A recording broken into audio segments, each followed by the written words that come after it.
Afternoon and welcome to the Village of Mount Pleasant Plan Commission meeting for for May 21st, 2025. Roll call, please. Basil. Here. Risner. Here. Washburn. Here. Bozanovsky. Here. Batia. Here. Driver. Here. Next on the agenda is the approval of the meeting minutes from April 23rd, 2025. Any motion there? Move to approve. Second. Motion and a second. I will not be voting as I was not here. I will not be voting, I wasn't here. So we've got, still have a quorum, so we'll do that. So, all in favor? Aye. Opposed? Okay, passes. Next on the agenda is under new business, 5901 Durand Avenue Certified Survey Map, CSM 25-3. Looks like Robin. Yep, I got the first two. So this is 5901 Durand Avenue. The applicant applied to merge and rearrange the existing 4 lots into 3 conventional lots. The CSM follows the zoning map amendment 25-003 that was approved last month, which rezoned the properties C3 and C2. The applicant wishes to construct a new bank on the property via application SP 25006, also up for review, and then redivide the remaining parcels for sale. The village staff recommended this with the listed conditions, and some of those have been updated since the executive summary was drafted and sent out. So this is basically a visualization of the CSM and the zoning that goes along with it. The red is the C3 parcel, which is going to be where the new bank is going to be located. And the pink is the C2 parcels, which was the zoning beforehand. And those, I guess I should have included what it looked like now, but those parcels were kind of a mess. They're just jumbled up with bad lot lines and whatnot. And so this basically apportions them out to 1-acre lots, which, as I'll go over in our fiscal analysis, our assessor valued these at much higher because of the lot arrangement and position on Durand Avenue and zoning. So.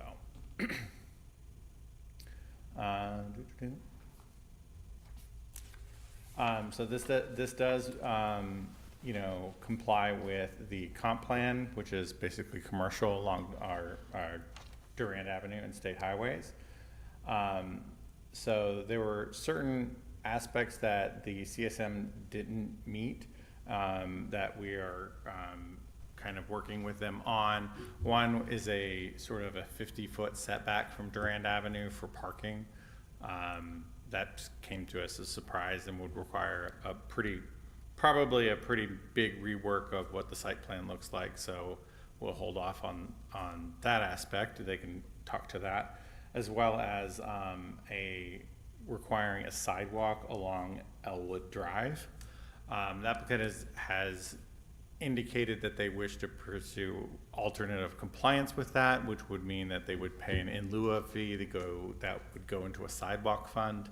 However, this does connect into it because when Durand was reconstructed a few years ago, sidewalks were placed along it, so this would connect into that sidewalk. So connecting into a network usually doesn't allow for exception because it's not off in the middle of nowhere or anything like that.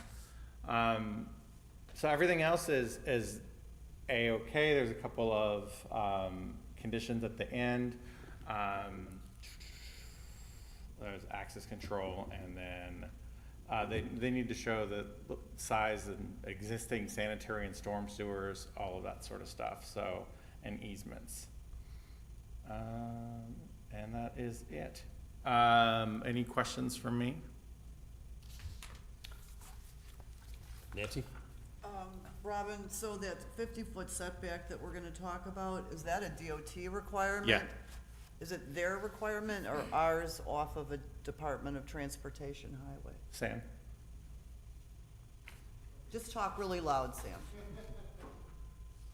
It's our requirement in the subdivision code, meant to A, help with DOT setbacks, and B, to help orient buildings away from access controlled streets and face more rural streets.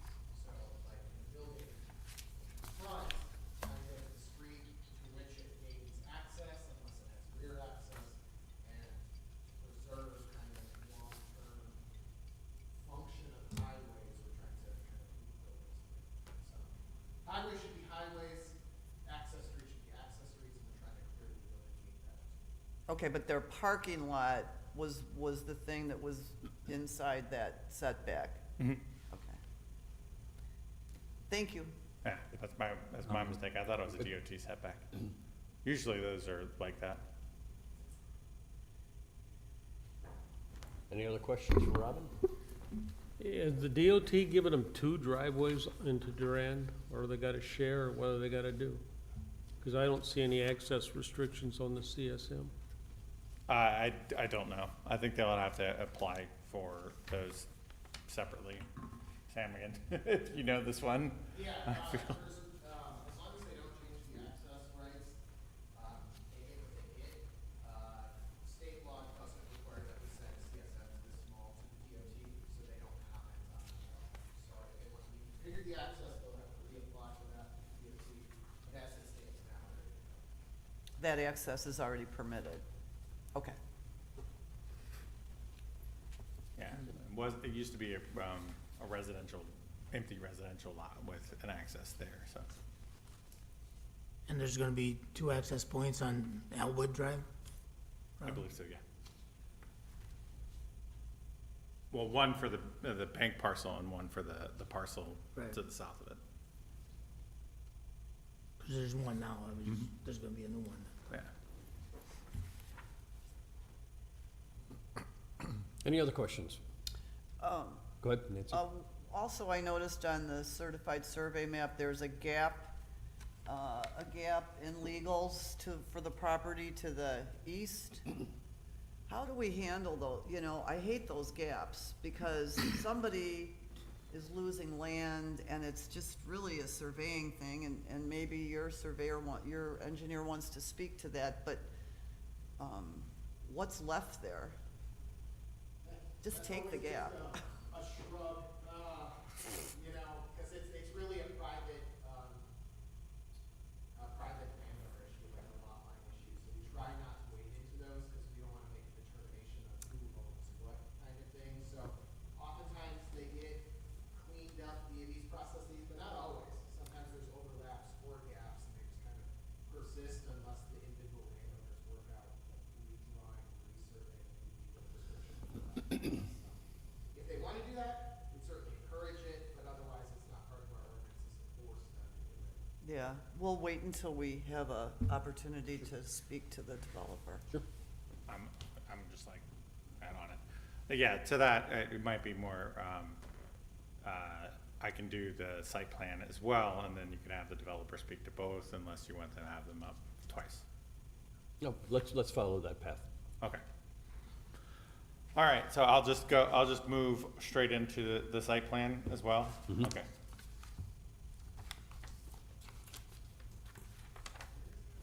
Oh, right. one more thing. Yep. Sam, Robin, you got my email regarding the signature page? Okay. Yeah, and we, in our ordinances, we only require the village clerk to sign off just because of the limited availability of Dave on random day of the week, you know, and stuff like that. And we also thought because CSMs were approved by the village board, that's pretty much the signature, you know, their approval. Well, they just had all the names wrong. It was Oh. chairman of the board as opposed to president of the village and so forth. You'll have to look harder at that. Well, that is a different story. So yeah, we'll check that out. Gotta keep them in line. So, yeah, you'll Usually- check on that. Jill's been scratching out like, you know, wrong names or titles for that signature block for quite a while now, so I'm sure she'll be on top of it. Oh, we don't want to scratch it. So this one is the site plan for 5901 Durand Avenue, which is the new Johnson Bank. It's been there, the existing bank was built in 1982, somewhere around there. So it's quite a, I hate to say that that's really old because I was born in 81. So, you know, whatever. So anyway, so this is that site plan. So they have the drive-through. They wanted to apply for the C3 zoning specifically for the multi-lane drive-through. However, it relates to a later item that our current C3 zoning requires a 2-story minimum. And we're bringing that up as far as to allow for some forms of alternative compliance to that, especially in situations like this where it's basically a renovation of an older building that's outlived its useful life, stuff like that. So we'll talk to you about that in the next item. One of the points that I had risen was that in my site plan review, I also, at the end, I put the actual checklist. I don't know if you guys looked at that or if appreciated that, but that was kind of a new thing. As we're shortening the executive summary, we're extending the appendix, just in case you want to double check our work. One of the things was about the parking, and that is an error on my part. So in our parking guide, it says that the minimum parking requirement for financial services is the same as office. And then I applied the maximum parking requirement. However, financial services does not have that maximum. So they do not require to readjust for the maximum parking spaces. They are also have the drive aisles and parking spots are, they have 9 by 18 parking stalls and a 24 feet wide drive aisle. We actually have a variance application later on today for that exact same thing. And whether or not we come back with an amendment to allow some flexibility in parking space requirements, just because there probably should be, there is flexibility on other things with parking and drive layouts. It's just trade-offs. So I'm noting that there with the caveat that they might seek a variance on it, or we might update the code. Any questions about that? That seems to be really wishy-washy, but that's kind of how it is right now. With the size of a lot of the pickup trucks and larger vehicles now, I can see where larger parking space is desirable. Yeah, we do too. I think for us, it's a trade-off between that and impervious surface. The more asphalt you put down, the more of a burden that places on our stormwater system. And we are bordering Lake Michigan, so that's, you know, kind of keeping track of where our stormwater is and how much we kick out is very important. So any kind of it's going to be a balance test, and a new ordinance would probably allow some exceptions with additional stormwater requirements or something like that. So, for example, if the additional parking was done with pervious pavers or something like that to allow the stormwater to filter through, that would be like a win-win. So, I know Nancy got that look on her face. She's just like, "It's all clay, Robin. It's all clay." Well, it's winter. Impervious pavers don't work in the winter, and that's just a fact. And that's the problem we have here in Wisconsin, where people have brought us that idea for the last 20 years. But then you put them in, and then it freezes, and now your stormwater's going nowhere but your parking lot. So I think that Johnson has a very good sense of native plantings. Look at what they do at the headquarters with their prairies. I would think there's more of a reasonable trade-off in the plantings around the bank as opposed to trying to make them do something fancy with the asphalt. It's never gonna work. It's a suggestion, like it's not something that has to be demanded. It's one of possible options. I understand. It is always an option. Yeah, so, speaking of landscape plans, reviewing the landscape plan, we reviewed that they had more than 50% of ornamental trees. That's a limit, as 50% can be ornamental, and as opposed to actual deciduous coverage. Screen. Gosh, what is that word? I don't know. Canopy trees. Boom. See, getting old. The 1981 thing. Anyway, so they will adjust that and submit a revised landscape plan. I'm also gave them the comment to save them money is that they submitted both a lot of low shrubs and ornamental grasses, and that's an or in the requirement, so they don't have to do both of those. And we always have been recommending that they just do a native prairie mix, no mow, in order to basically meet both requirements and potentially save quite a bit of bucks on landscape installation. The fiscal analysis for the project is as follows: that the estimated taxable value per acre is at 2.8 million, and the gain of loss would be 1.2 million. So the improvement value for the property currently is at 1.1 million, with the land value at $466,000. Village staff that a new bank of 5,000 square feet, which is smaller than the old bank, would have improvement value of 1.7 million. Despite this being a tear down and replace, the new development on the property increases the financial performance of the property by quite a bit. So all rosy from there. That it doesn't even really go into the additional value of them reconfiguring the additional lots and zoning them for commercial use. So whatever shows up there is just basically gravy or icing, whichever you prefer. With that, I'm done. If you have any questions of me. Further questions of Robin or staff? I don't have a question. I do have a comment. I really like your checklist where you put the pass-fail on there. That makes it so easy to read and look at what your comments are, so I like that addition to your review. Okay. Well, I'll give Sam all the credit for the checklist, and I will take credit for the fact that my brain needs that in order to keep track of all these things. It's not your age, it's your children. It's your child now. Well, I've always had the attention span of a very, Squirrel? very excited squirrel in the spring. So, like, you know, that's what it is. But thanks for that. That's good feedback.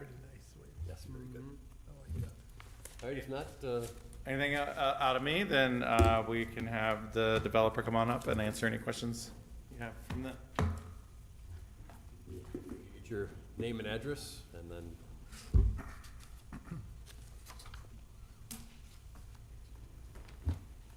Eric Olfs with the Redmond Company, 13350 West Graham Street, New Berlin, Wisconsin. you want to start with a presentation? Would you like questions and answers? I could start with a small presentation, just to run you through the design. Perfect. So, I guess, you know, with Johnson Financial Group being in the area for 50 years, that we wanted to show a building that showed that they were serious about maintaining the relationship with the community and staying in the area. The previous bank on the site was roughly 7,000 square feet. That'll be torn down for a new 5,000 square foot bank. This bank is slightly larger than other ones that they've been building in recent years. It's based off of a prototype that we've incorporated at about 5 other locations currently. And we're looking to use this similar design style at all their future locations. We've used a lot of like timeless materials, a lot of stone, brick, the metal panel that looks like wood, so that it's maintenance free. We have some aluminum composite panels at the main entrance. We have a tall clear story lobby area at the front and back of the building. It kind of represents the entrance and focus of the building. On this specific location, we have 3 drive-through lanes and 1 ATM one, with one of the drive-through lanes possibly being a future ATM. So possibly 2 ATMs in the future. Parking, we have 43 stalls. That number is to accommodate community functions that would take place in the building after hours, so financial literacy, home lending, seminars that they would offer to their customers. And employee parking is kind of towards the back, customer parking along the front. A presence along Durand Ave was very important, so We tried to keep it close to the front of the road. I wasn't aware of the 50-foot comment on the site, but I believe otherwise there was a 10-foot setback requirement, but we're beyond 50 feet with the building. Stormwater, we've incorporated that into the site. We have plenty of landscaping around the building. Our entrance would be one off of Elwood Drive, and that would be a shared access drive that would access the other two C2 parcels. And then along Durand Ave would be one exit entrance. So with that, I guess if you have any questions, I'm willing to address them. Nancy? I guess I did bring up in regards to, and I don't know if you're not the surveying side necessarily. I am not, but Are you the surveying side? we don't have the surveyor here. Okay. Then that would be my question. And I recently ran into a property like this for a client of mine, actually for Habitat. And there's a strip of land that's kind of out there next to one of ours, and it's in the city of Racine. And one of the city people said, well, why don't you just, go ahead and include it in your legal, because it's in nowhere land, and it's just gonna sit there as a gap. So they were perfectly willing for my client to do that. So I guess I'm just wondering, how do we answer the gap? I'd really rather not leave one there. If you can talk to your surveyor and, see what he has to say, if it's unclaimed or if it belongs to the other parcel and we can prove it through title work or whatever. But I just hate leaving a gap there, Davis. I think that needs to be figured out if we can. Yeah, I would agree with that. Anytime you can clean up a legal descriptions along a block, it's a benefit for everybody. Too often they end up in spite strips, and that's what we want to avoid. You don't want somebody not being able to interconnect their properties that should, if there's that little piece there that you can't identify or no one will cooperate with. So I guess that would be something that I would like for y'all to do the best you can to look into. Nancy, that's more like a title issue, and it's a long task. You gotta go back a long ways in order and then try to track the deeds is where the overlap became. And it's a long process in order to do that, but it's a title issue, so it belongs to somebody. It's just a matter of somewhere along the way, somebody used the wrong marker when we were surveying the property and it created a gap. So do you think it can be solved through Oh, title? It can be Just- solved, it's just that it's a long process, but it's a title company that actually has to go back and research it, go back as far back as they can, and then bring it forward through the deeds and see where it was created. A lot of, surveyors, not every surveyor uses the same point of entrance to the property in order to survey it. They use different markers, so then it kind of throws things off. It happens. We had a surveyor in this county who didn't think the particular section corner was where the county map said it was, and he used a spot 20 feet away, and it made interesting, I think it was in Dover, made some interesting gaps and overlaps because of that issue. And it's just the surveyor's and the title company's gotta work it out, that's Yeah. all. I mean, don't you agree, though, that, Frank, that we should try, at least ask you them can to get rid try? of it, I mean, if it's you- not like the end of the, If you can get rid of it, that's fine, but it doesn't really affect what they wanna build, no, it does not. If it's there forever, you just, kind of ignore it and plant shrubs in it and go on about your business. Yeah, that's what I was gonna say, let them deal with that after they figure out what they're doing here, because it And shouldn't that's- hold up anything. Yeah, no, absolutely, that's not my intention at all. if we can solve it, let's do it. If Yep. not, I get it, but I'm just pointing it out. Yep, okay. Well, maybe your surveyor can look into it and Yep. come back with some thoughts about how he would approach it. Surveyor will do the same thing. They would go off a title company's research. They're gonna want all the old and then, documents. and then bring the deeds together and then outline it. Okay, any else? Yes, Ram? I'd like to add to that conversation because I tend to agree with my colleague here, trustee Washburn, that as much as I agree and I understand what you're saying is that it can be done, but whose ownership it would be to initiate that process? Is that the village, is that the bank, or is that the adjoining property, or everyone will be looking at somebody else? Well, can I wade in here? Yes. I don't think any of this is material to either of the applications that are in front of us. So could Yeah. well, it's a private property owner dispute.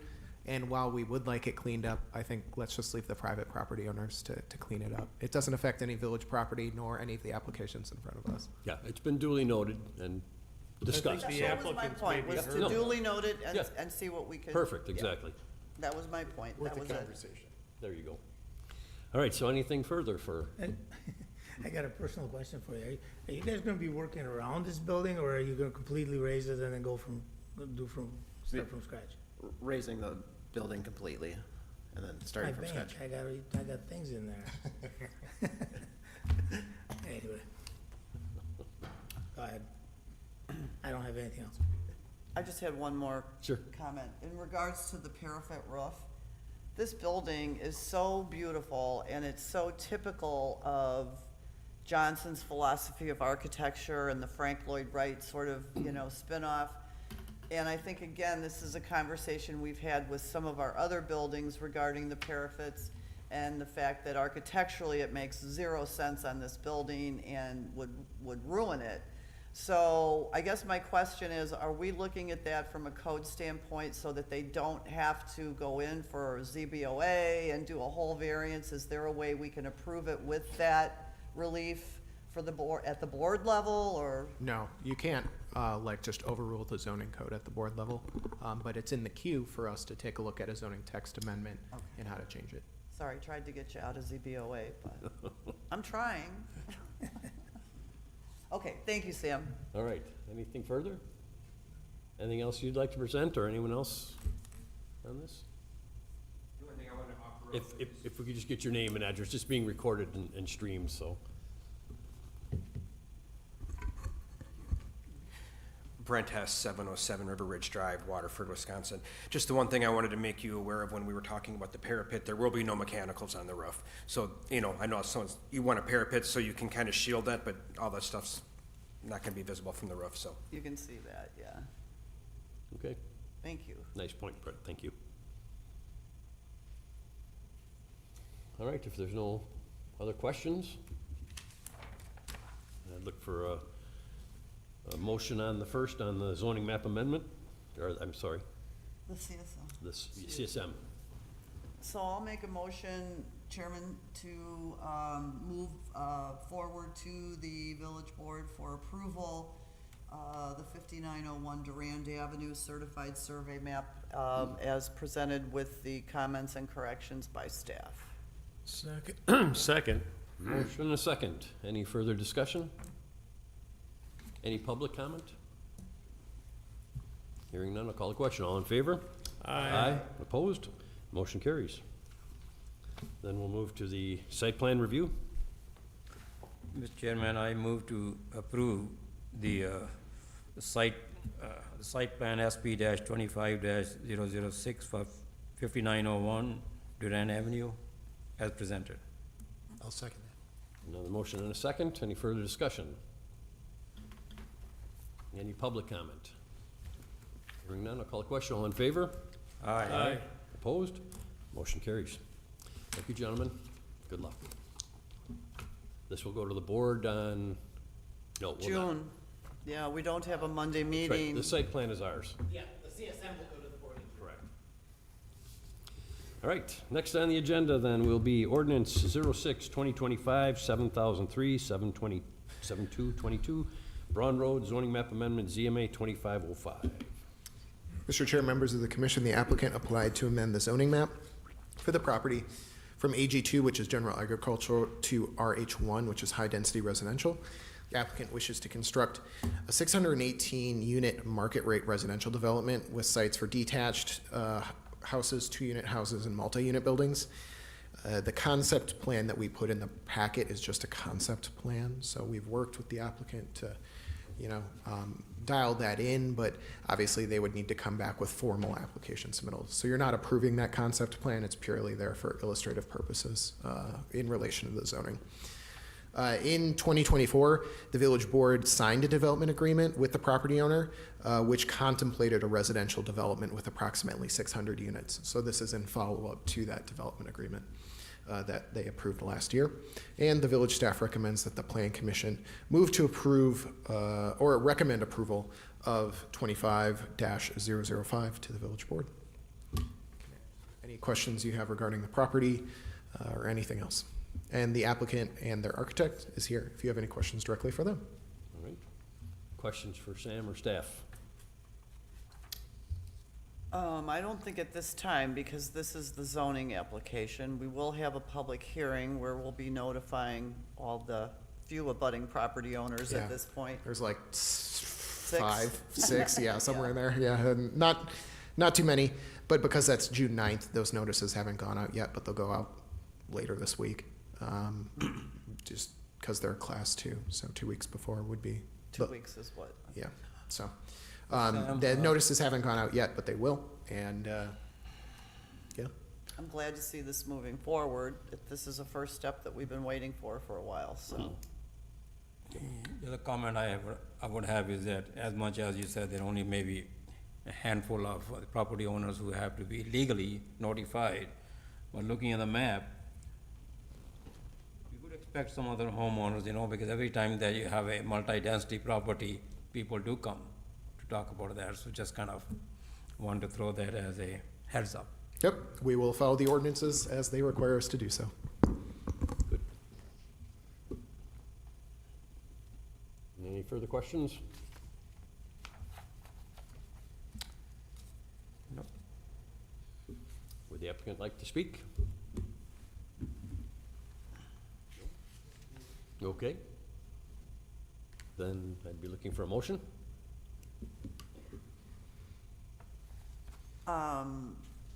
Chairman, I'll make a motion to approve ordinance 06-2025 for 7003 and 7222 Brown Road zoning map amendment ZMA-25-005.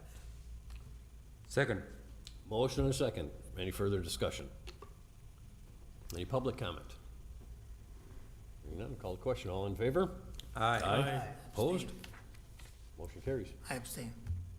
Abstain. Very good. Thank you. All right, motion carries. Next then will be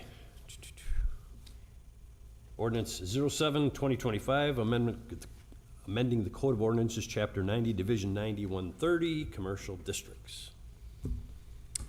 Mr. Chair, members of the commission, in previous updates to the commercial zoning districts, the village added the requirement for a minimum of 2 building stories in the C3 and C4 districts.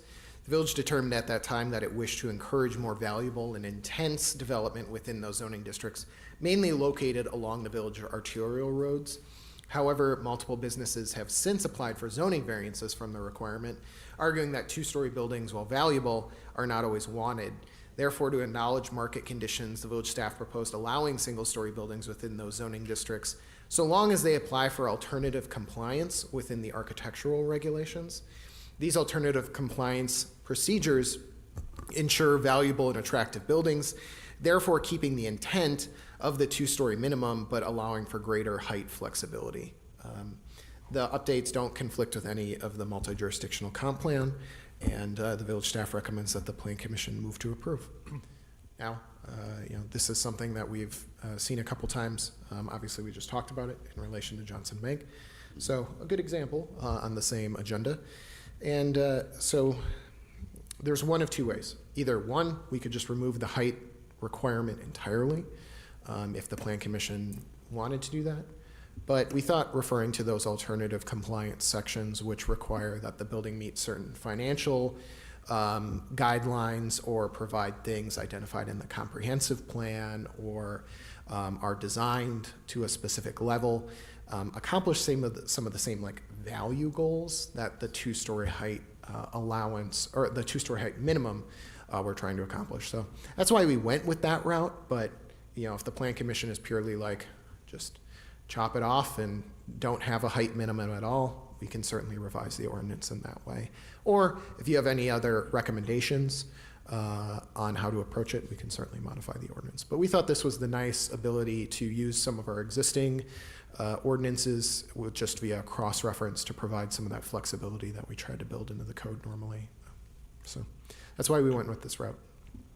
I will only add and say that this architectural standard came in a little bit later, but it would have prevented some of the uses that the Plan Commission and Village Board have denied along Durand Avenue and some other places. So that they viewed as undesirable or something like that, say like, you know, car washes or something like that. So that is a sort of push-pull kind of thing.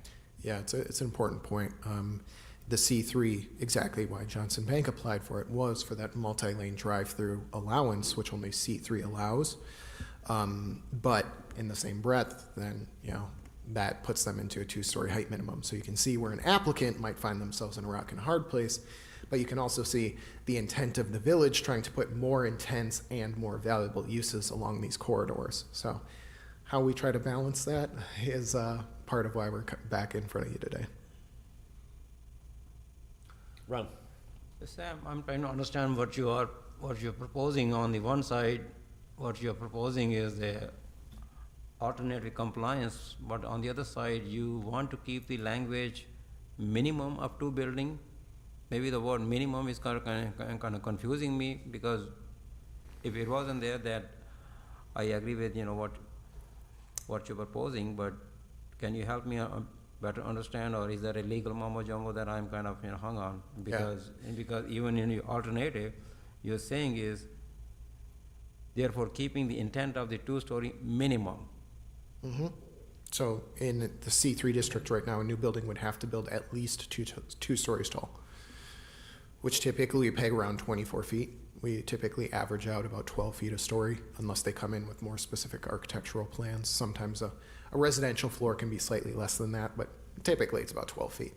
So 24 feet on average.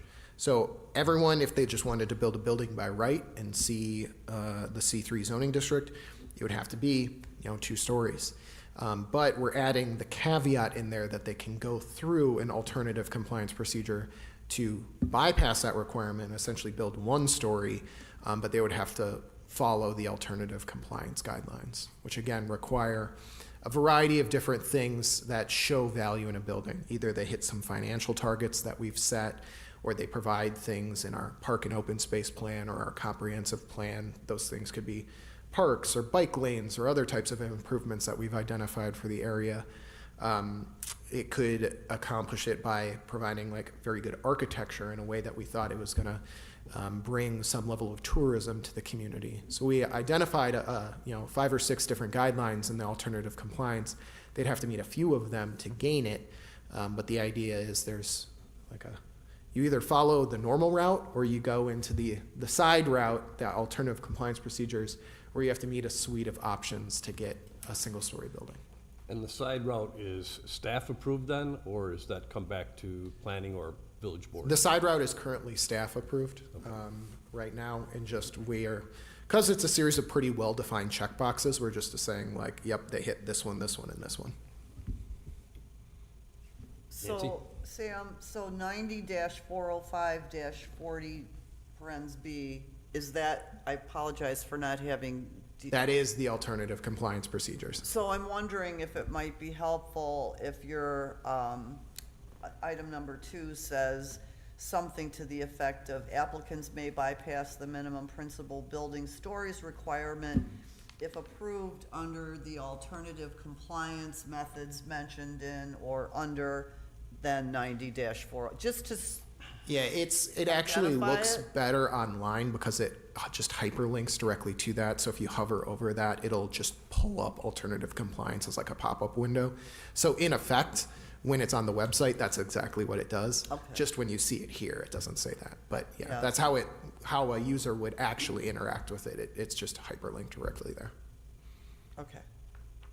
Does it help, Ram, though, to understand the way? Yeah, I guess so. It helps, but I'm still not comfortable with the word minimum, because to me, the alternative compliance procedure ensure valuable and attractive building, therefore keeping the intent of the two-story but allowing for the, if the word minimum is gone, I would be more comfortable. I'm not going to, kind of be hung up on that. What I'm saying is, to me, makes more sense to reword that, remove the word minimum, therefore keeping the intent of the two-story but allowing for the greater building design flexibility. Well, just, the executive summary is just our summary to you guys. The actual Again, as zoning you know, text I'm not going to is- be hung up on that. but- Yeah, Okay. yeah, Yeah, okay. I see where you're coming from. understand. I get it. Yeah, I understand too. Okay, any other questions for Sam or Robin or staff?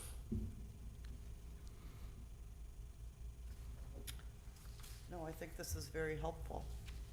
Because I think the intent of that zoning C3 is higher value, higher density, more units, more square footage. And so I think keeping it a 2 minimum doesn't bother me from the standpoint that we do have alternative compliance. And Johnson's a perfect example because the value of that building in itself allowed it to exceed that requirement if they were able to work under the new, what we're gonna change. And that, I think, is really, really, really the intent of it. Yeah. We've had some beautiful buildings come in that were 1-story, and we're in areas where 2-story didn't really even make sense necessarily. Yeah. So this minimum still is there so that we can institute it for the areas that need it. And yet it has an alternative that is flexible.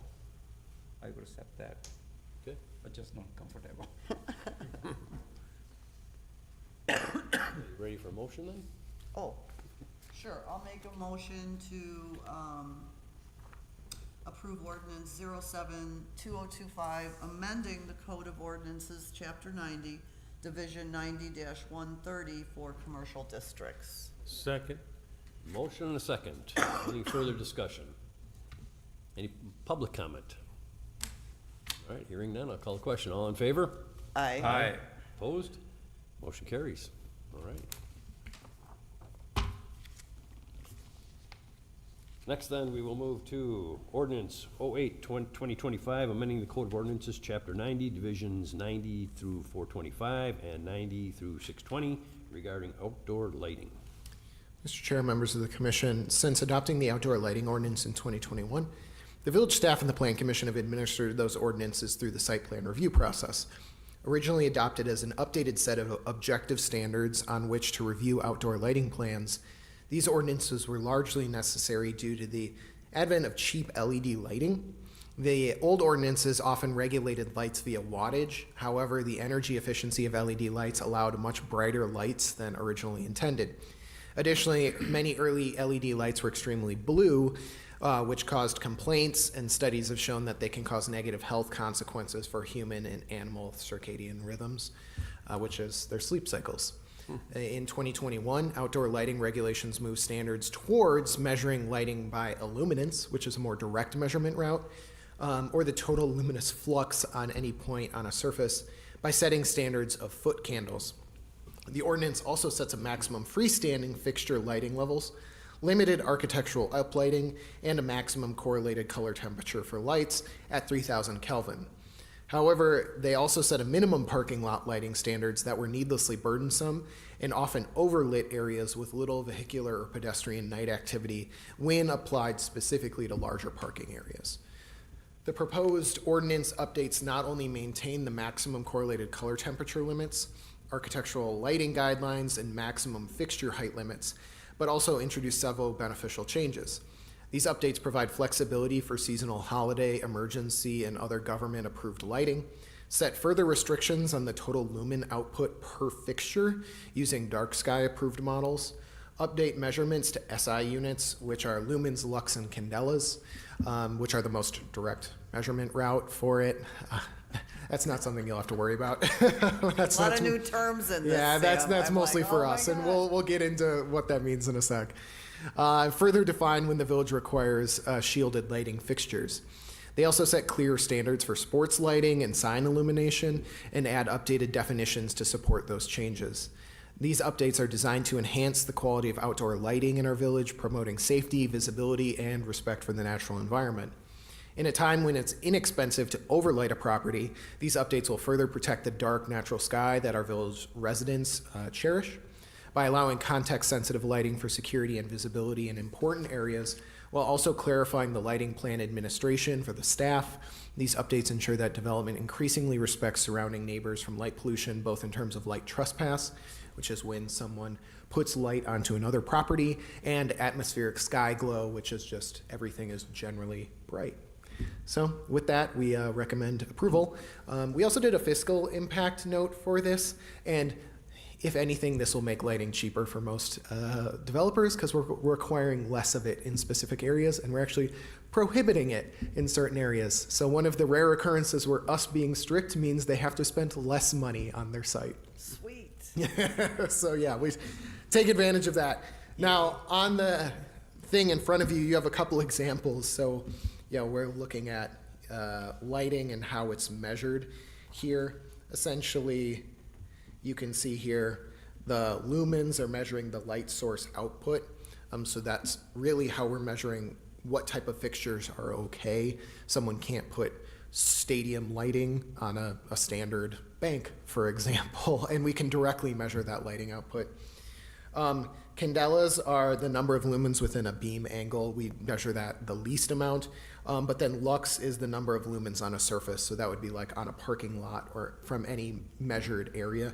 Typically, we measure about 5 feet in the air for that lux measurement to be like, what would an average person consider the lighting in this area to be? How bright actually is it on the site at any given point? So whether that's at the property line or next to a building, behind a wall, in front of a wall, etc. And that's about it. So I can answer any questions you have there. This is kind of a blending of our old ordinances, which we like a lot, but incorporating more of these dark sky things. We just, we get some complaints, and particularly in a state where it's dark a lot of the year at like 4 p.m., it's kind of obvious when these sites are overlighting.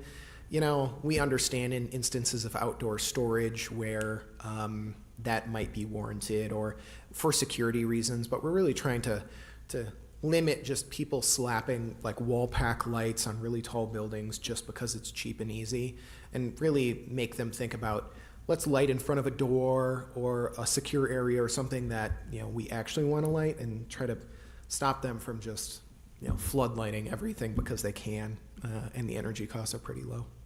I want to chime in just for a second. As the person that does signs and sign code and all that sort of stuff, one of the things that I'm excited about this is that if it's after 10 p.m. and the business is closed and you have an illuminated sign, the sign has to be off, which is something that people have really complained about, is with the proliferation of like television, LED lighting and signs and all that sort of stuff, that if your business is closed, that shuts down. So it's not distracting or anything like that. So You have a couple of gas stations and odds and ends that are 24-hour operations, McDonald's out near the interstate, that kind of thing. So understandable why they'd want to advertise in the middle of the night, but like your car dealerships and some other odds and ends, we think like maybe don't need to floodlight Highway 20 at 3 a.m. When no one is even able to look for a car on their site. So just trying to balance what's reasonable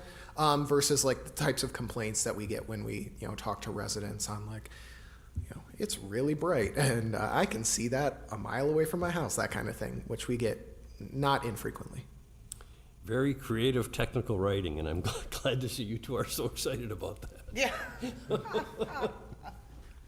I Kept think it us is. awake. Yeah, it's just one of those sneaky things where I think a lot of communities are moving this way. So we're certainly not the only ones. I know a lot of communities that are looking at zoning code rewrites are increasingly getting strict about it because people complain. But also I think aesthetically, it's just one of those things that really makes a community look nice in the long run. It seems really technical, but when administered well, buildings are more attractive when they're well lit. So is this going forward, or is this grandfathered, or how is this going to? So this would be from the point of adoption. New ones would have the standards that are in the code. So existing lights are grandfathered in, but as they update fixtures or anything, our goal would be for them to update their lighting on the site.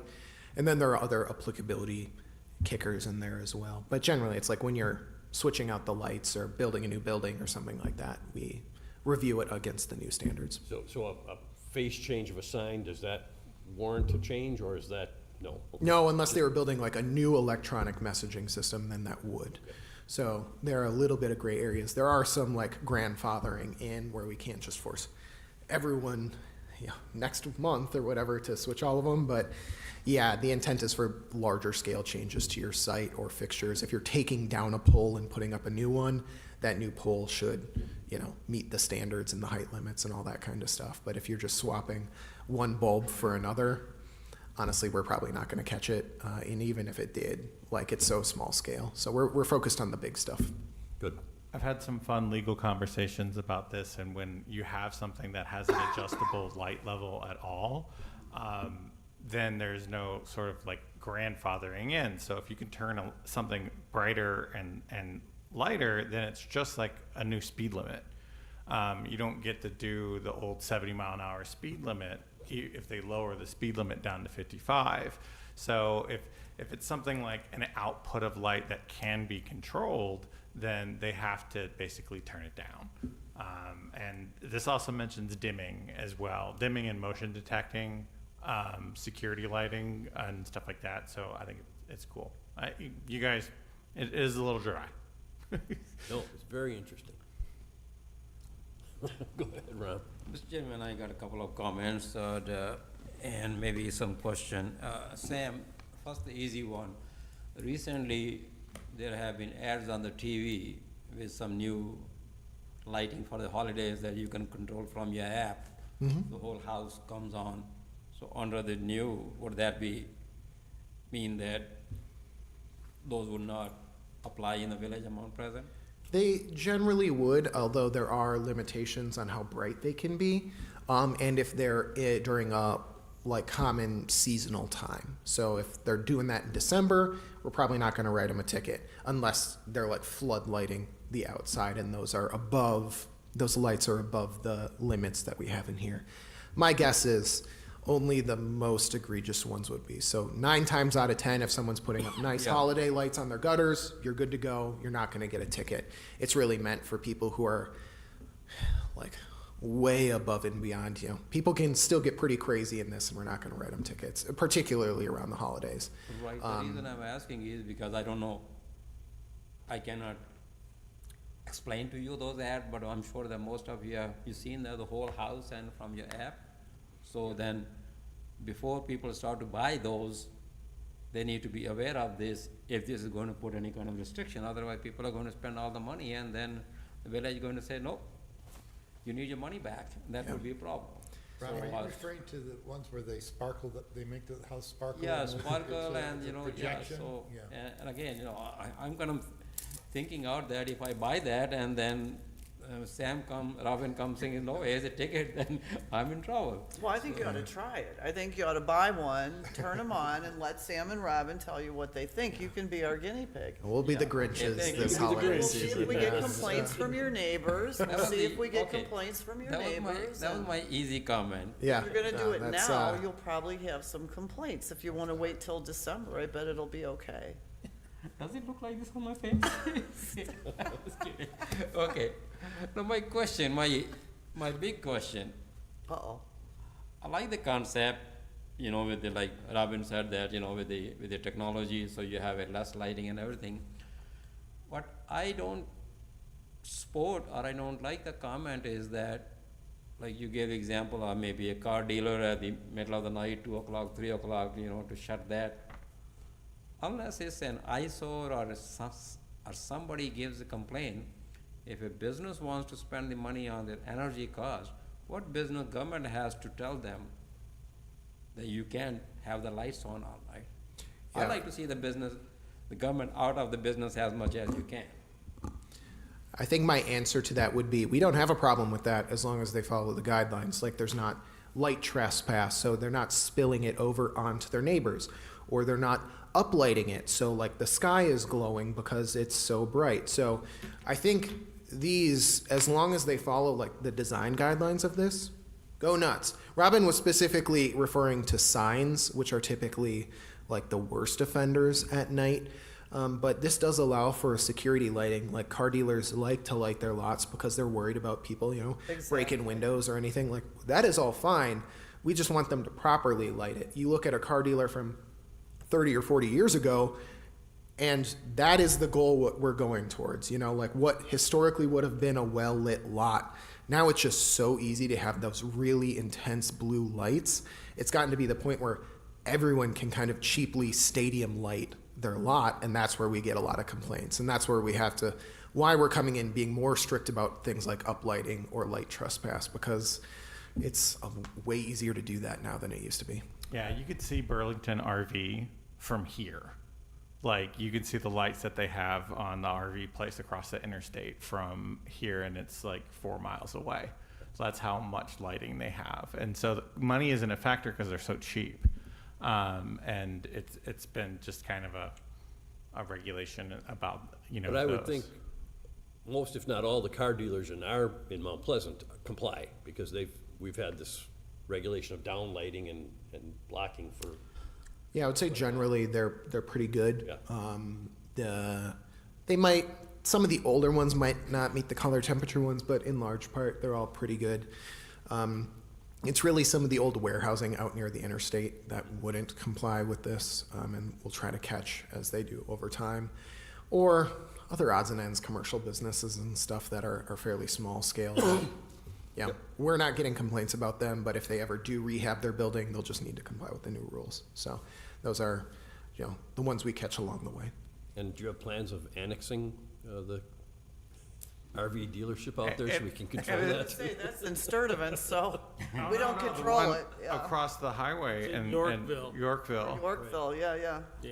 It's just the first example that pops to my head. Like, I mean, obviously the Microsoft construction was like extremely well lit, but that's a construction site. Yeah. But like that is just something that is on 24/7, and I don't know. It's just very bright. Yep. Yeah. Okay.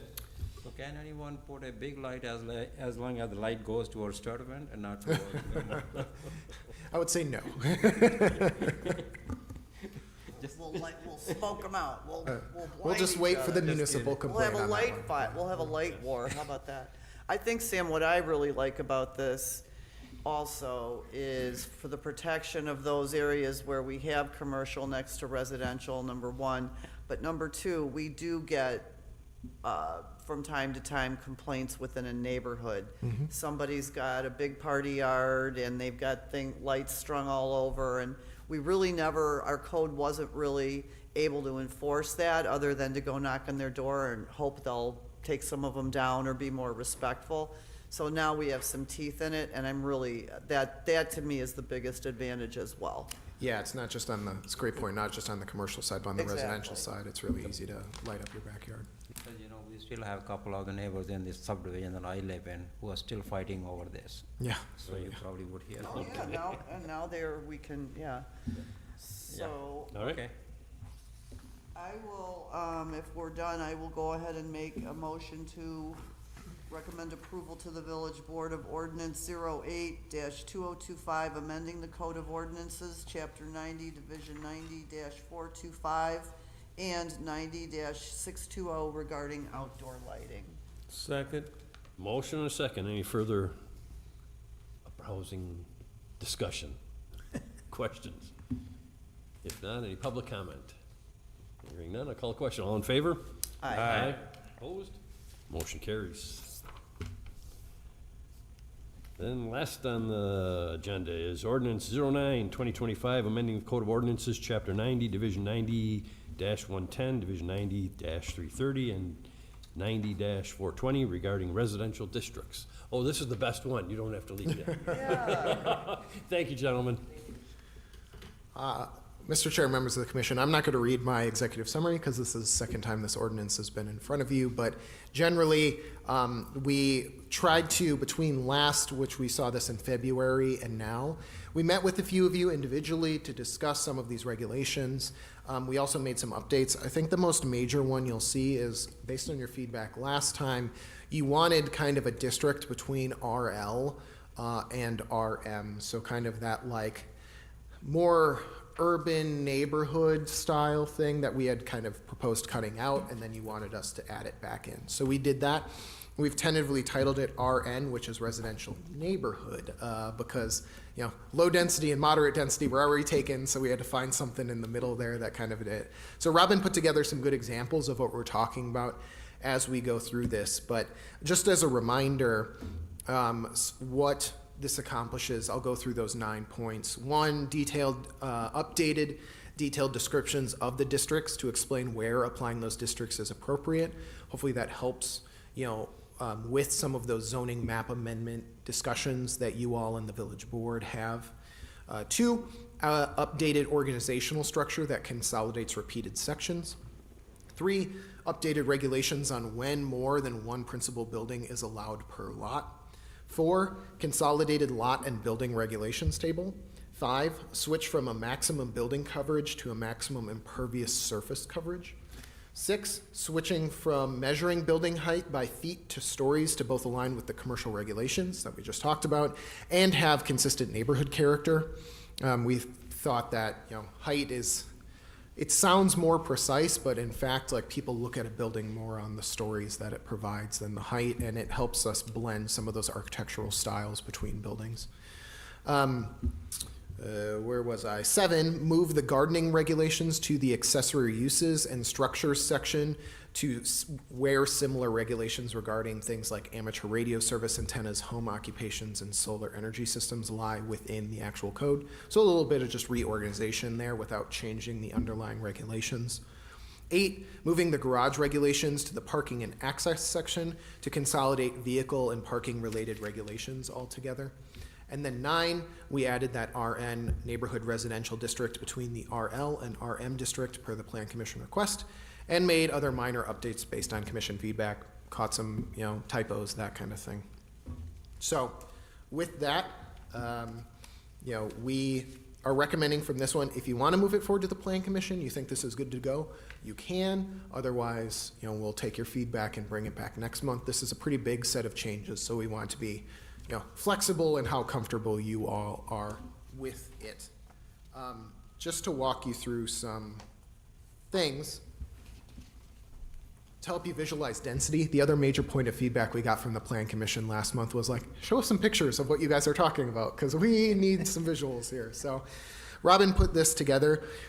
Here's how we as planners kind of like to think about density. Robin and I always joke, like, you know, look at that missing middle diagram. It appears in at least one presentation per planning conference there, but it's a pretty popular one. But this is kind of what we're talking about, from large lot, single family, all the way to high rise. And we're trying to accomplish, Mount Pleasant is mostly on that small to middle. We don't have a lot of mid-rise development other than maybe a couple senior centers here. So we're just trying to provide more flexibility within those low to medium areas for the most part.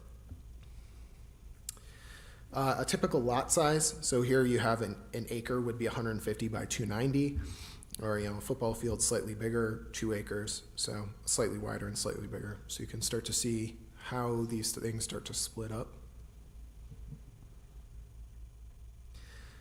Looking at 1 dwelling unit per acre, that's kind of what this lot size is going to look like visually. This would fall generally into our RE or estate residential guidelines, so more or less our big house, big lot rules.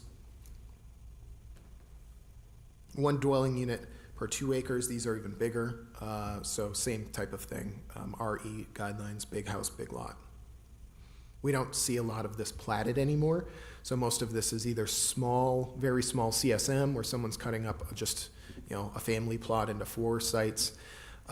But generally, the market this is too expensive to do nowadays because the utility costs and the road costs are generally too much to do lots this big anymore, unless you're somewhere in a specialized area like along the lake maybe, or in an area that is like rural but still has access to like a really above average school district. So some areas in like western Waukesha County maybe are still platting subdivisions like this, but generally from Ozaki County to Washington County to everywhere, like you don't see a lot of these things platted like this anymore.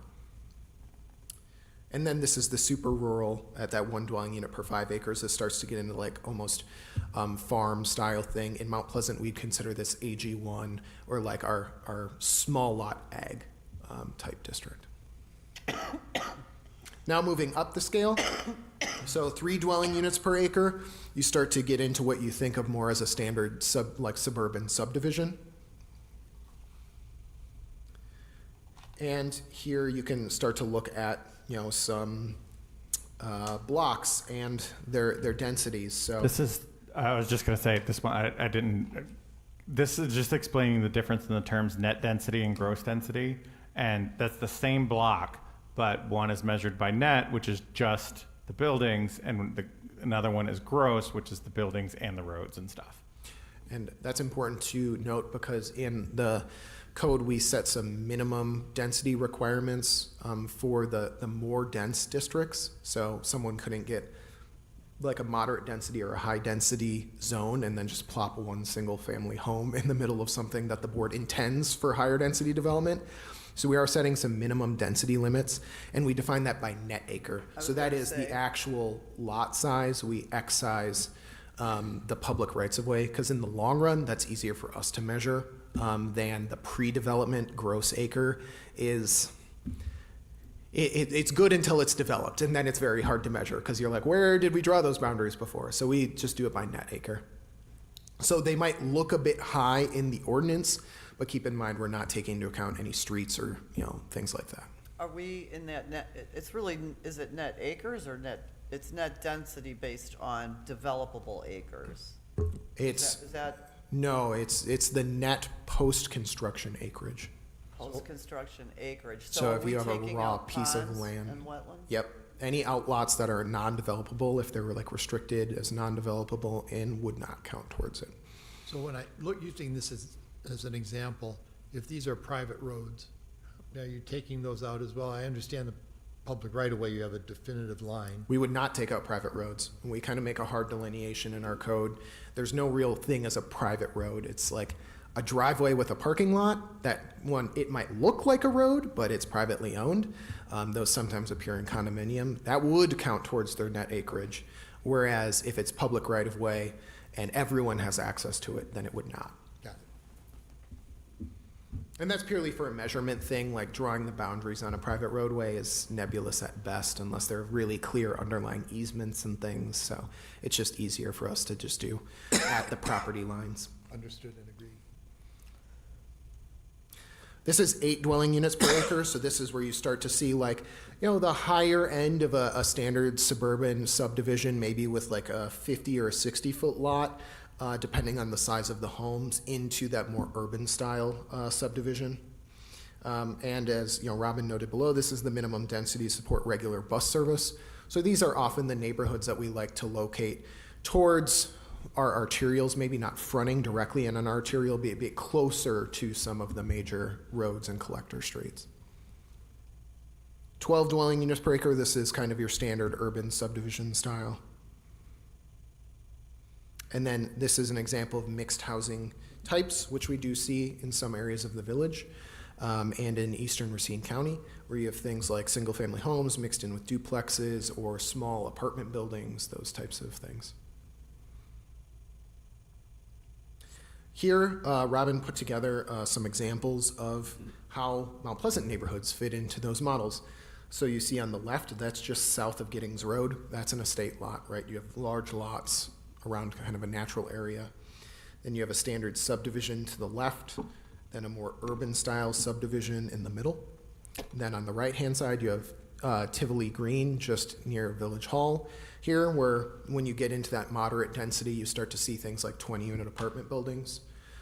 Still, you know, not generally not more than 2 to 3 stories, but are in a little bit more of a multi-unit building configuration.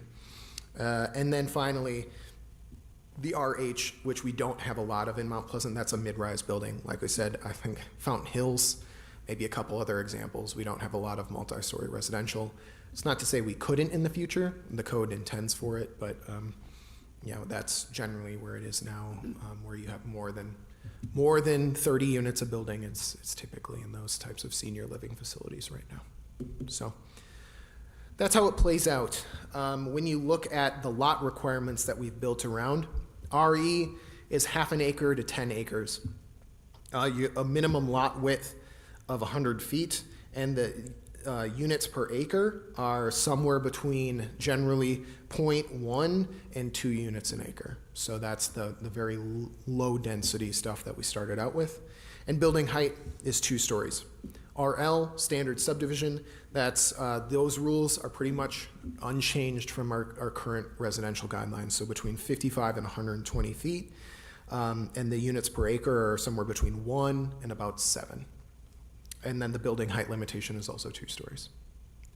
Moving into that new neighborhood dense, we start allowing things like townhomes to appear in these neighborhoods, or small lot single family. So you have a 35 to 240 feet wide, and the density ends up being somewhere between 6 units an acre and about 30 units an acre on the very high end. And the maximum building height would be 3 stories. In RM, I'll pause there. The RN is really meant to be the catch-all, right? Where you could see anything from a single-family home to like a 6-unit apartment building. We limit the number of attached units to 6. So you're not going to see more than like 6 townhomes in a row in that neighborhood. But that's our kind of like, you might see a little bit of everything zone. I like that though. Then moderate density. Kind of a PUD kind of a. Yeah. Yeah, exactly. And trying to allow, some of our neighborhoods on the east side, we've had a couple CSMs for lot splits and other odds and ends over there in 2025. So trying to encourage in our more urban, older neighborhoods on the east side of the village to allow for more building flexibility and allow those people to, if they want to put a 6-unit apartment building in, they can under some specific rules and regulations. And you find those types of buildings over there anyways. So we kind of limited them out for a while, and now we're saying like, well, they already exist in those areas. Let's allow them back in. And if people want to invest in those neighborhoods, who are we to say you can't build what's already there? Moderate density residential, this has been our kind of most popular apartment style. That largely remains unchanged. So lots between 35 feet wide and 360 feet wide. Units per acre are somewhere between 9 and 50. I would say they average out on a net, typically in the 15-ish range of what we have now. That's what like Tivoli would be. And then the building height, again, 3-story maximum.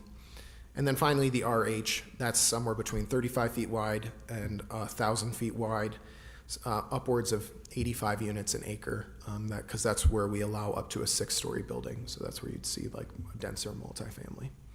And the last point here, here's a zoomed in version of that. I think that's it. So I'll leave it on here. The last major point that I wanted to make for you all is this, as a reminder, really re-emphasizes us going to land division as land division and zoning changes are the 2 most important things, because that's what the state gives you power to control, right? Like, as we've talked about with the old Green Bay Road property, they've had 3 subdivision plats in front of you until it made it to the board, right? And then even the board tabled it to ask for more information. And so that's kind of the process working as intended. That's where you have the most control, is over those land divisions. So us refocusing on that, trying to write the rules to be like, let's give you power where you have the power, and let's like take away the regulations where we're setting ourselves up to lose. So really refocusing on the importance of good land division. And then paired with that, these zones are tried to be written in a place where there is some overlap, but I think by this presentation, you can see we're trying to prescribe almost like a vibe to each individual zone, right? When you're looking at it, you know if someone's applying for RM, some apartment buildings might pop up in that, but they're going to be smaller apartment buildings. But if they apply for RH, some larger apartment buildings might pop up into that. How that gets applied across the site then is a conversation on land division. So, it's trying to just give you guys the tools to make well-informed decisions when someone submits a zoning map application to be like, I want to do X on this property. You know generally how that neighborhood is going to look if you approve that type of thing. So that is a long way to say this mostly keeps a lot of the same codes and regulations that we have, the flexibilities that we built in, and just kind of consolidates it and reemphasizes those two important things. I can answer any questions. Obviously, Robin put a lot of this together as well, so he can answer any questions and what you all want to do with it. We're open to feedback, or if you want to move it to village board, we can do that as well. What's the pleasure? It's good. Do you have wallet-size cards of these things that we can carry? That's actually a really good point, Davis. Between this and the outdoor lighting, I think are both large enough changes that we'll work with Sean and our communications department to put out some explainers and do some highlights over the summer and fall, just to tell people, hey, we made some of these changes. Here's how the village approached this. Here's what you can do with your property, that kind of thing. Here are the holiday lights that you should be concerned about, et cetera. But we are thinking about post-adoption communications already.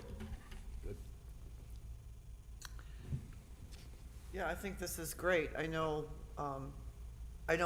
in these discussions that we had with Sam, I was looking for one more little change, but Sam successfully talked me out of that, and that concern of mine was where in the RL, where we have single family versus a new development, that an infill site or something, and it was hard for us to regulate what was happening next to the existing. But it turns out we do have certain authorities in that area that we can mandate lot sizes and so forth to protect the existing neighborhoods, was my concern. Mm-hmm. But I think this is great that we've added, the RH is very interesting, actually. And now we're not gonna have this in time for,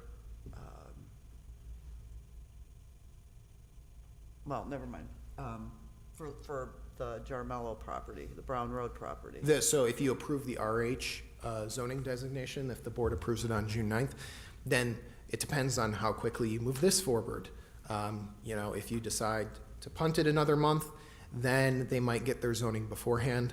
But for all intents and purposes, unless you guys really delay this out like 6 months, most of these new rules would apply to that development, because they would need to come in with land division and not zoning, but the new zoning districts would apply to this. So land division, the individual site development on that would all have to comply with this, so. Because based on this and my interpretation, wouldn't that Brown Road piece want to be rezoned RH because they have those big buildings and so forth?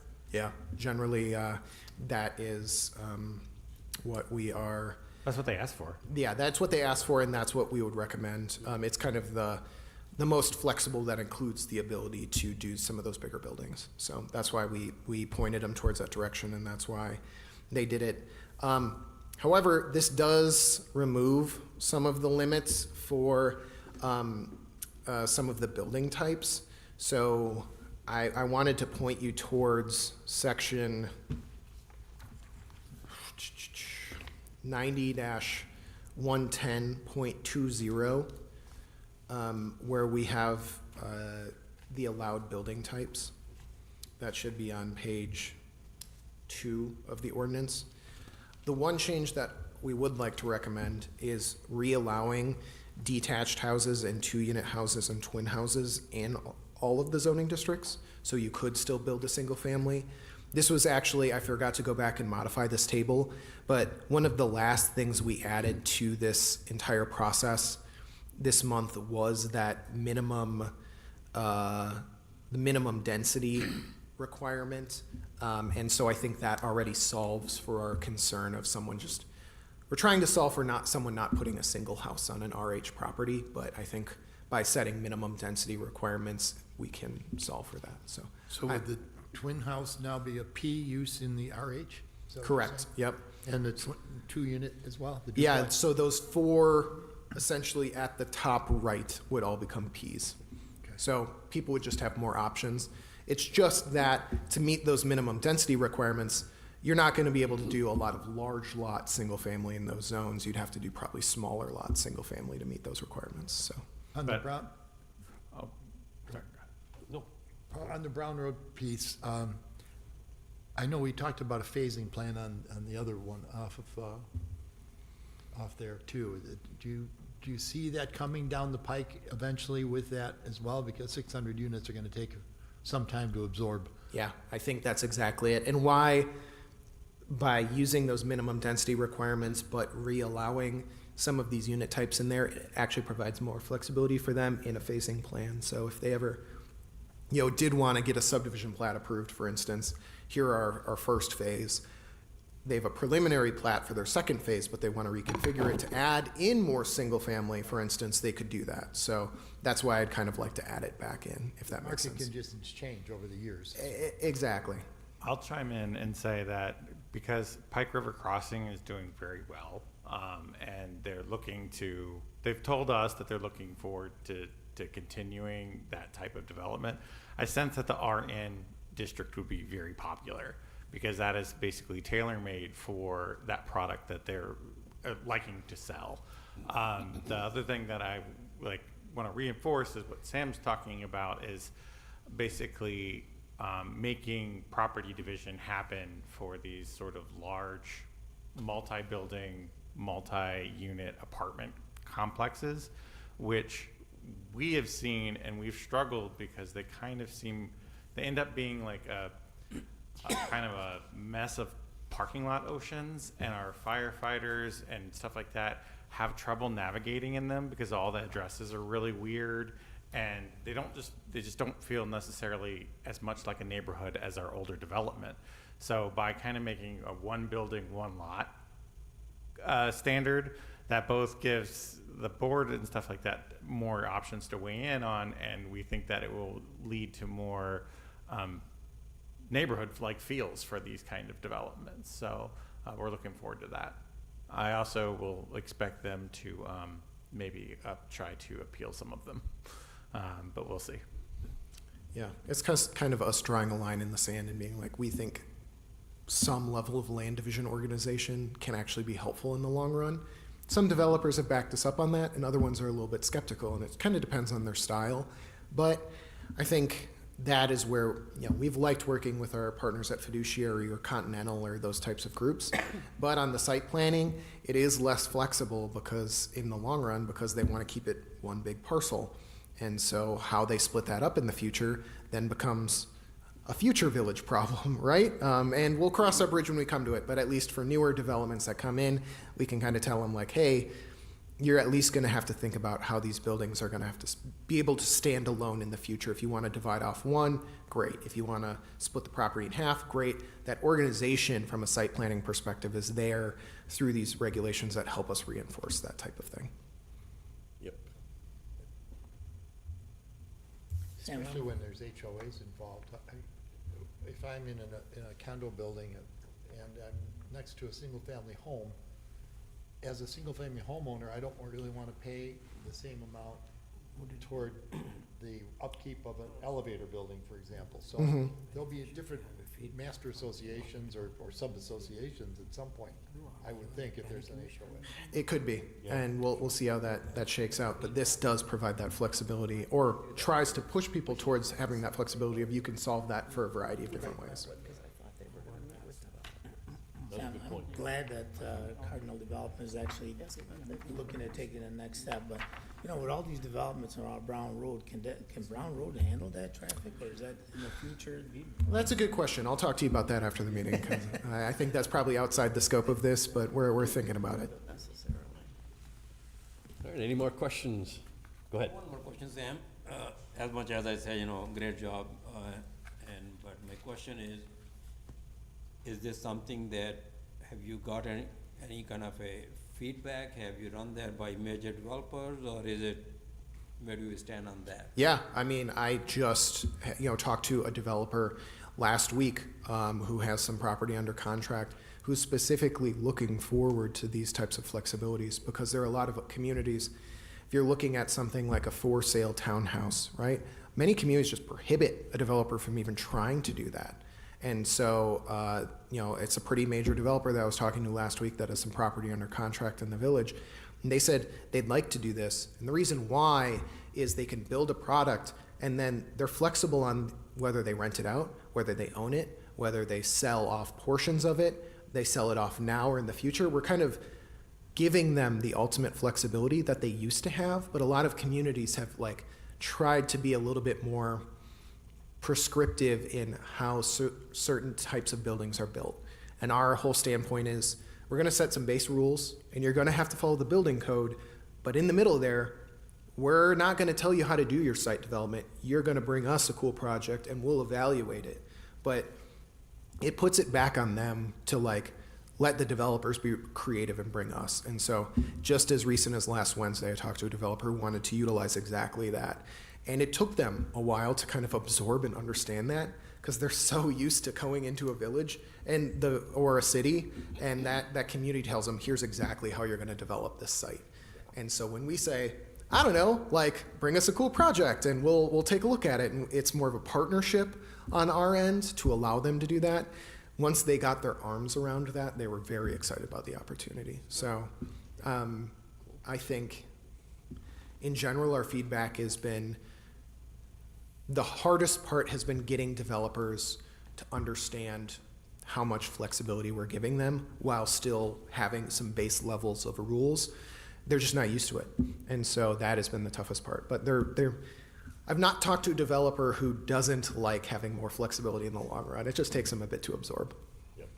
For what it's worth, I like working with you guys. Well, we try hard and we always are improving, but it's nice to see efforts like this. I mean, this is the, second or third time that we've talked about, decent updates to our residential guidelines as the market has changed. Obviously, housing is a huge issue and still has been. And there aren't a lot of other communities who are having this level of continued conversation about, trying to improve their processes. So, credit where credit is due. You guys being open to this is just as important as us administering it on the back end. I also think, Sam, that this is all part of what we've been hearing, from Racine Economic Development and everyone in terms of the housing crisis. And, we sometimes want to liken that way to make more affordable housing to make the houses smaller, make, use the architecture to make them less expensive to build. And I think the reality is people still want quality housing, and so to have the code be what drives that and allows them to drive the right amount of density to make their project profitable is really critical, because we'll find better housing within it. Yeah, I completely agree. Yeah, and I think that, and I know Kenosha's meeting with CABA right now and doing some things, and they were calling me and asking me some questions, and I, based on the questions they were asking me, I didn't really think about it until just now. They were going the wrong direction. They really were. They weren't going towards why, they wanted to know what made certain projects successful in our community. And based on those questions they were asking, I think they were looking in the wrong direction. I think, the zoning flexibility is really what gives the developer, they can figure out their pro forma. They know what it's gonna take to build the public improvements and so forth, so. Yeah, I completely agree. On the incentive side, a lot of communities are setting such strict regulations about what goes where that they're backing themselves into a corner, saying we mandate really large lots. And then the developers are like, great, I'm gonna need even more money to make that happen. And so they're like, if they're willing to fund that, that's great, and that community is doing what it wants to do. But here in Mount Pleasant, where we're kind of this we're a big community. We have all these different neighborhoods and styles of development. We have to think of this like kind of catch-all broad rule situation. We didn't want to be so overly specific that we're backing ourselves into every development needs an incentive because our rules are the ones that are forcing that on. Development still might need incentives. It's expensive out there, but at least we know that we can partner with developers to try to get towards a flexible site and remove as much of that ask as possible. Right, exactly. I agree. So Chairman, I don't have a problem if at this point, we've looked at this a lot and several times. I think that, again, we continue to talk about this code as always being a living document. And do we think as a commission that we're ready to move this over to the board for approval so we can start implementing it to see where, where its weak spots are, or, but once again, to continue to look at any areas that need improvement, but this really solves a lot of problems. What would the commission like to do? Do you want to move forward with this, with a formal approval, or do you want to? I think we should push it down, yeah, Yeah. push it along. Then, I agree with that because, any project, anything like that, you never will reach where you cannot make any more improvement. There isn't anything that, okay, we are done. So let's move forward with what we have, and in the future, like Sam and Robin, they got their hands on, on the pulse, so they will keep on, looking for an enhancement. We cannot wait for a perfect, solution. So I would say yes. Watch it be implemented, see how it implements, and then we, that's what it's been really since we worked on it many years ago, so. So based on that, I would be willing to make a motion to approve ordinance 092025, amending the Code of Ordinances, Chapter 90, Divisions 90 through 110, 90 through 330, and 90-420 regarding residential districts. Second. motion and a second. Any further discussion? No, I think this is great. We really appreciate the effort that Robin and Sam have made, especially giving us the extra visuals that, unfortunately, that is very helpful for us. So we don't live and breathe this all day long like you guys do, although we certainly are thinking of you most of the day. But we appreciate what you've done to help guide us through this process. That's the way I feel about Hey, it. you're So. taking it up another notch. It's really great. Yeah, I was like always thinking that this one might be confusing, but I had to put small lot, single family, and like a fourplex for our end to show that both were possible. So it is what it is. But being able to count the number of residential districts on one hand is, That's nice. it's nice. And I know it makes Sam really happy. Efficiency. That's our job. All right, then.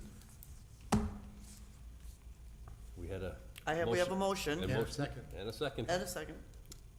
I'll call the question. All in favor? Aye. Aye. Opposed? Motion carries. Excellent.